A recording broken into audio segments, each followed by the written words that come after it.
नमस्कार। सत्ता, इसके कुछ नियम तो किताबों में लिखे होते हैं, पर कुछ ऐसे भी हैं जो लिखे नहीं जाते। और असल में यही अलिखित नियम है जो पर्दे के पीछे से सब कुछ चलाते हैं। आज हम इन्हीं की बात करने वाले हैं। तो सवाल ये उठता है कि जब नियम साफ ना हो तो असली पावर किसके हाथ में होती है। आज हम सरकार की इसी छिपी हुई मशीनरी के अंदर देखने वाले हैं। वो कौन सी प्रक्रियाएं हैं, कौन सी खामियां हैं और वो कौन सी बारीकियां हैं जो ये तय करती हैं कि भारत में लोकतंत्र आखिर चलता कैसे है। तो आज हम क्या क्या देखने वाले हैं। हम बड़े बड़े संस्थानों से शुरू करेंगे, फिर उन नियमों की तह तक जाएंगे जो उन्हें चलाते हैं, और आखिर में देखेंगे कि इन सब का असर हम जैसे आम नागरिकों पर कैसे पड़ता है। चलिए शुरू करते हैं।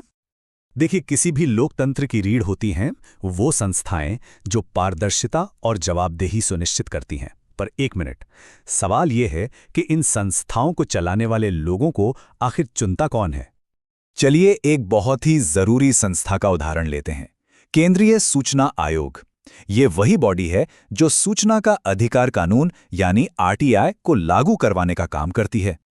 तो देखिए, मुख्य सूचना आयुक्त को चुनने के लिए एक 3 लोगों की कमिटी होती है।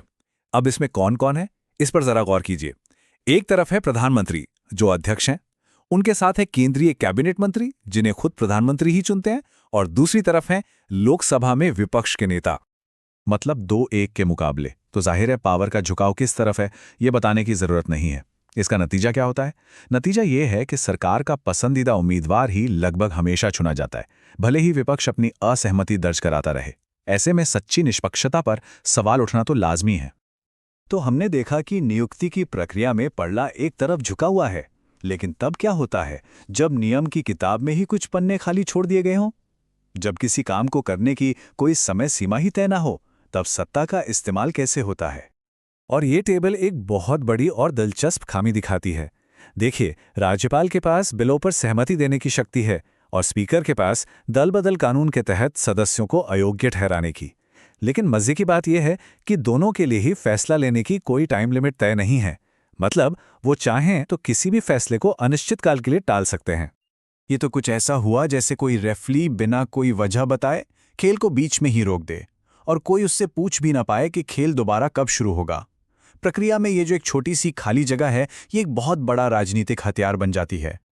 खैर, ये तो हुई बड़े स्तर की राजनीतिक बातें, लेकिन इन प्रक्रियाओं की उलझनों का असर एक आम इंसान की जिंदगी पर कैसे पड़ता है, इसको समझने के लिए चलिए ग्रामीण रोजगार गारंटी योजना यानी मनरेगा का केस देखते हैं। हुआ ये कि सरकार ने एक नियम बनाया। भ्रष्टाचार कम करने के लिए सभी मनरेगा मजदूरों को अपने जॉब कार्ड को आधार से लिंक करना होगा, ताकि पेमेंट सीधे उनके खाते में जाए। अब सुनने में तो ये बहुत अच्छा लगता है ना? मकसद था कि सिस्टम को और कुशल बनाया जाए, लेकिन इसे लागू करने में इतनी जल्दबाजी की गई कि अधिकारियों के ऊपर 100% लिंकिंग का टारगेट पूरा करने का जबरदस्त दबाव आ गया। और जब ऐसी डेडलाइन का दबाव आता है तो क्या होता है? लाखों करोड़ों मजदूरों के नाम सिस्टम से ही डिलीट कर दिए गए। लेकिन सवाल है, क्यों? तो जब पूछा गया कि भाई इन लोगों को हटाया क्यों गया, तो आधिकारिक कारण क्या दिया गया?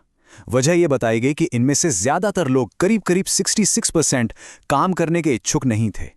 अब ये बात थोड़ी हजम नहीं होती है ना? क्या ये मुमकिन है कि लाखों गरीब मजदूर जिन्हें काम की सबसे ज्यादा जरूरत है, वो अचानक काम करना ही नहीं चाहते? और देखिए, जिम्मेदारी का बोझ नागरिक पर डालने का ये जो पैटर्न है, ये एक और बहुत ही बुनियादी अधिकार में भी नजर आ रहा है, और वो है वोट देने का अधिकार। इस समय देश भर में वोटर लिस्ट को अपडेट करने का एक बहुत बड़ा अभियान चल रहा है। लेकिन जिस तेजी से और जिस प्रक्रिया के तहत ये हो रहा है, उसने कई गंभीर चिंताएं पैदा कर दी हैं। देखिए, अब तक ये माना जाता था कि अगर किसी का नाम वोटर लिस्ट में है तो वो एक वैलिड वोटर है, उसकी जांच पहले हो चुकी है। लेकिन अब इस बहुत पुरानी और स्थापित धारणा को ही बदला जा रहा है। और यहीं पर इस पूरी बातचीत का सबसे जरूरी पहलू सामने आता है, और वो है सबूत का बोझ।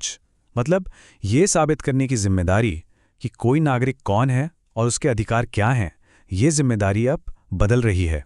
पूरी जिम्मेदारी को जैसे उल्टा कर दिया गया है। पहले राज्य की जिम्मेदारी होती थी कि वो साबित करे कि कोई वोटर अयोग्य क्यों है, पर अब नागरिक को बार बार ये साबित करना पड़ रहा है कि वो योग्य है, भले ही वो सालों से वोट देता आ रहा हो। जरा सोचिए, इसका असर किस पर पड़ेगा? उन प्रवासी मजदूरों पर, बेघर लोगों पर या ऐसे किसी भी व्यक्ति पर जिसके लिए हर समय अपने दस्तावेज साथ रखना या वेरिफिकेशन के लिए मौजूद रहना मुश्किल है, उनके लिए तो अपने वोट देने के अधिकार को बचाए रखना ही एक चुनौती बन जाएगा। तो हमने क्या देखा? चाहे निगरानी रखने वाली संस्थाओं की नियुक्ति हो, या वेलफेयर योजनाओं का पैसा हो, या फिर वोट देने का अधिकार, हर जगह एक ही पैटर्न दिखता है। जब भी सिस्टम की प्रक्रिया में कोई खामी होती है या कोई उलझन होती है, तो उसका बोझ हमेशा सबसे कमजोर तबके पर ही पड़ता है। और आखिर में सरकार की इस मशीनरी को समझने से एक बात बिल्कुल साफ हो जाती है। ये नियम और नियमों की कमी, ये सिर्फ कुछ टेक्निकल बातें नहीं हैं। असल में यही एक नागरिक के अधिकारों का सबसे बड़ा सुरक्षा कवच है।